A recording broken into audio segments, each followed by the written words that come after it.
Hello, I just wanted to go through a quick look at e-commerce websites just to show you what is kind of a common layout. Now, e-commerce sites tend to differentiate from a lot of standard sites, and we'll look at that at a later date. But for now, if we can just look at a site I use occasionally, Pets at Home, and certainly relevant to one of our group. So from the very top, if we look, we've got a little logo.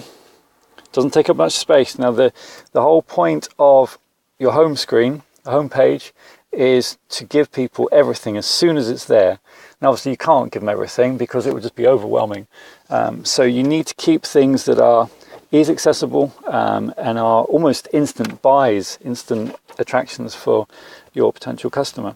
So the logo, although obviously your brand identity is a key element, you can't really have it filling up masses of screen space.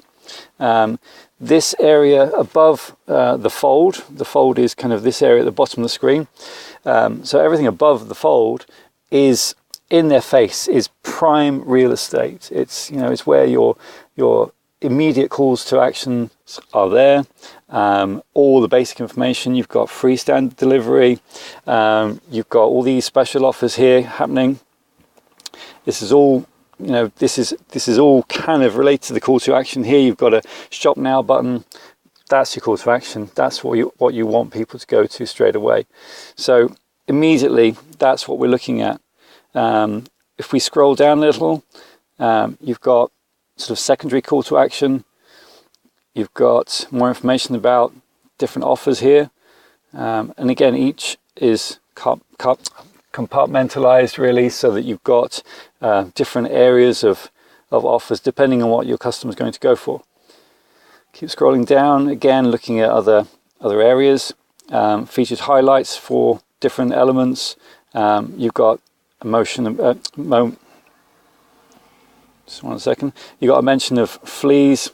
So obviously for specific times of the year, fleas love the springtime supposedly. So pulling on initial benefits of following that, looking at pet treatment plans. At the bottom here, we've kind of got, I guess it's a trust indicator, featured brands which people may associate with. Maybe they're top level brands which people think, oh yeah, I've got those. Again, trust indicators really to reinforce the validity and the quality of the website, of the shop really. Just like you would have a lovely, well painted, well decorated physical shop front, so you want to be able to show people how good, how professional your online presence is too.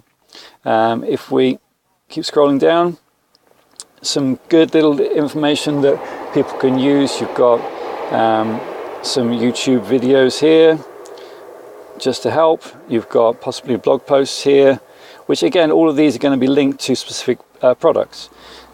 So it's good for good old Mr. Google, but it's also good for your customers, your clients. Just give them more information, give them help, support, advice to help them conquer those problems. If we scroll down a little more, services, again, this is sort of supplementary benefits, supplementary selling points. You can cross-sell, upsell to these specific areas. And then again, more trust indicators. You've got the different payment options they've got IMRG member, presumably it's specific for pet shops and the like. So again, reinforcing their authenticity, their professionalism. And then finally at the bottom, you've got additional content. Again, this is good for Google, different areas which are targeting specific keywords. You've got dogs, cats, puppies, things which people are likely to be looking for. Also, you've got here more articles, recommendations, tips for your customers, your clients. And then a little bit here about the company itself. VIP club, you've got so potentially offers, and finally good old social media, just some more additional content, ways for people to connect with the company themselves.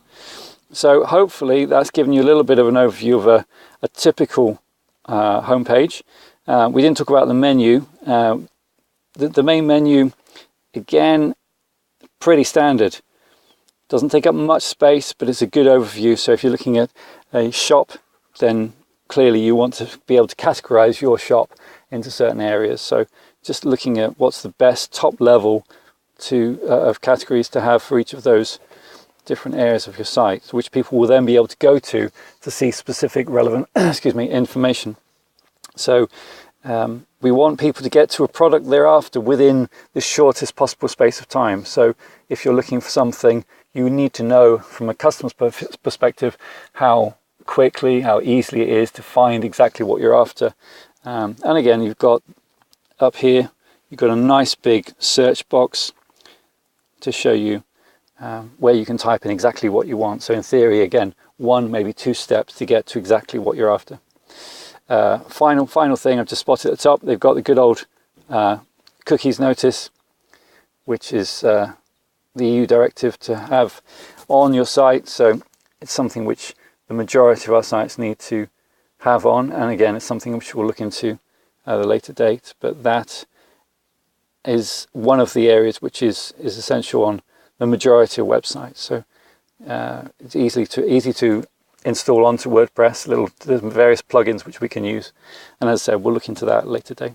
So hopefully that's given you a little bit of an idea of a typical e-commerce site. We'll look into some more if this is of value to people, and yeah, hope it's been of value. Thanks. Bye bye.